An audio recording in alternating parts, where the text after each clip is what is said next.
A few days ago, I had a very respectful discussion with these very friendly Muslim apologists. Wait, stop.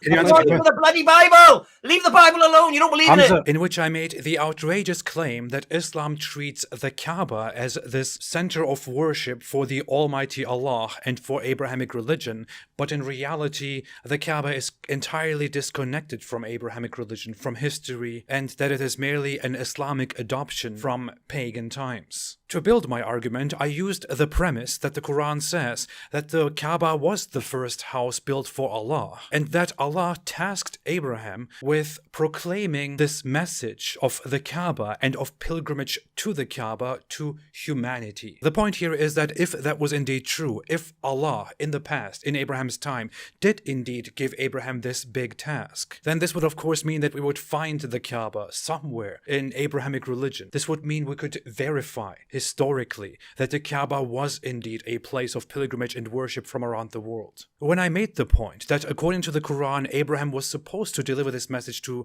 mankind, our dear friend Hamza made the objection and asked me where I get that from. I don't understand. The Quran gives Abraham and Ishmael the mission to spread this to the entire world so that everyone comes. This is the major place. This is Where the does he do that? mother of cities. Where mother of does he cities, do that? And yet it has no history within Where Christianity does and Judaism Allah at all. say about Abraham and Ishmael were sent to the whole world? Where are you getting that from? I didn't say they were sent to the whole world. I said that. It's exactly what you just said. Did I say they were sent to the world? Okay, I'm sorry. Yeah, if I yeah. said that. The issue What was did you mean then? they were told to tell the people from around the world to come to the You Kaaba. said it again.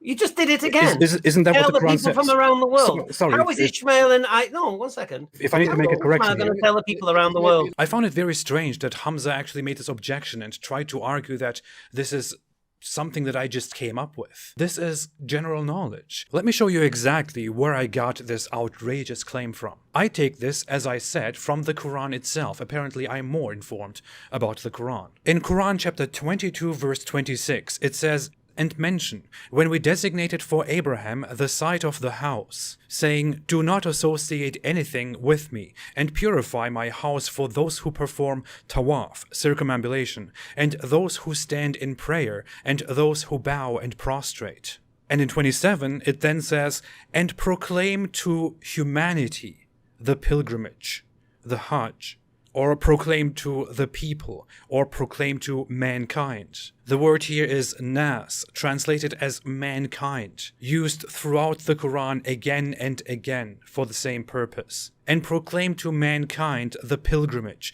They will come to you on foot and on every lean camel. They will come from every distant pass." It even absurdly goes on and says that they may witness benefit for themselves and mention the name of Allah on known days over what He has provided for them of animals. So eat of them and feed the miserable and poor. Then let them end their untidiness and fulfill their vows and perform circumambulation around the ancient house. So according to the Quranic narrative, this was started by Abraham. Abraham proclaimed it to mankind, and people came from distant places, distant passes, and did those rituals which exist today within Islam. And yet, we don't see anything about the Kaaba in history. We don't have any reference to such a place in Abrahamic religion and tradition. Nothing. No, because you acted like Islam was invented in the 7th century. Yes, Hamza, I do act like Islam was invented in the 7th century. That's the entire point. That's why I'm making these arguments. Because as I view it, Muhammad was born into a pagan culture, a polytheistic Arab culture. Muhammad took monotheistic Abrahamic elements from Jews and Christians and took the one central center of worship which he knows, which is the Kaaba, and made a mixed religion called Islam out of that. And messed it up big time, as you can see. Even if we go into the tafsirs, the interpretations of the Quran, very well-known ones, such as the tafsir of Ibn Kathir, which is the most renowned exegesis of the Quran in the world. It says further about this Quran verse, "And proclaim to mankind the Hajj," meaning announce the pilgrimage to mankind and call them to perform pilgrimage to this house, which we have commanded you to build. And here, the interpreters of the Quran add a story which is widely referenced and which is still distributed today, to this day. because it is based on several very reliable narrators. It was said that Ibrahim said, "O Lord, how can I convey this to the people when my voice will not reach them?" It was said, "Call them and we will convey it." So Ibrahim stood up and said, "O mankind, your Lord has established a house, so come on pilgrimage to it." It is said that the mountains lowered themselves so that his voice would reach all the regions of the earth, and those who were still in their mother's wombs, in their father's loins, would hear the call. The response came from everyone in the cities, deserts, and countryside, and those whom Allah has decreed will make the pilgrimage until the day of resurrection. At your service, O Allah, at your service.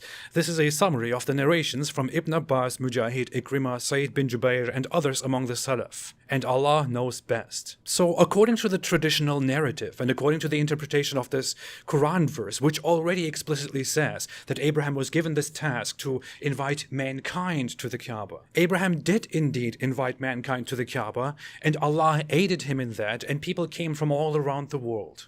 Of course, what I think about this is that this was important to Muhammad. Muhammad was in a tiny, backward place, which was clueless about the rest of the world. To him, there were people, Arabs, and some others who would come to the Kaaba, and this was very significant to him. So in his mind, and by the Quran's narrative, the world was coming to the Kaaba. It was a big, huge thing. People from all around the world would flock to the Kaaba, when in reality, it was just this tiny little place. Dear Hamza, dear Muslim apologists, this is where I get my claim from. This is why I say, if that was true, we would find the Kaaba as a central element within biblical Abrahamic tradition. We would find the historicity of the Kaaba as a place of worship in the world, as a place of gathering, which is known everywhere. We would find Mecca as the mother of cities, as it is called in the Quran. But in reality, we don't even see any mention of anything close to Mecca until around the times of the emergence of Islam. And in reality, we don't see any mention of the Kaaba until Islam. This is supporting evidence that Islam is false, unless you can prove us wrong and find us some piece of evidence and some explanation as to how exactly the Kaaba was this universal place of worship and this central place, the central house of Allah. But somehow it got lost from the memory of mankind and from the memories of all the Jews and Christians. Islam is nonsense, clear as day. Thank you so much. Have a fantastic day and stay away from Islam.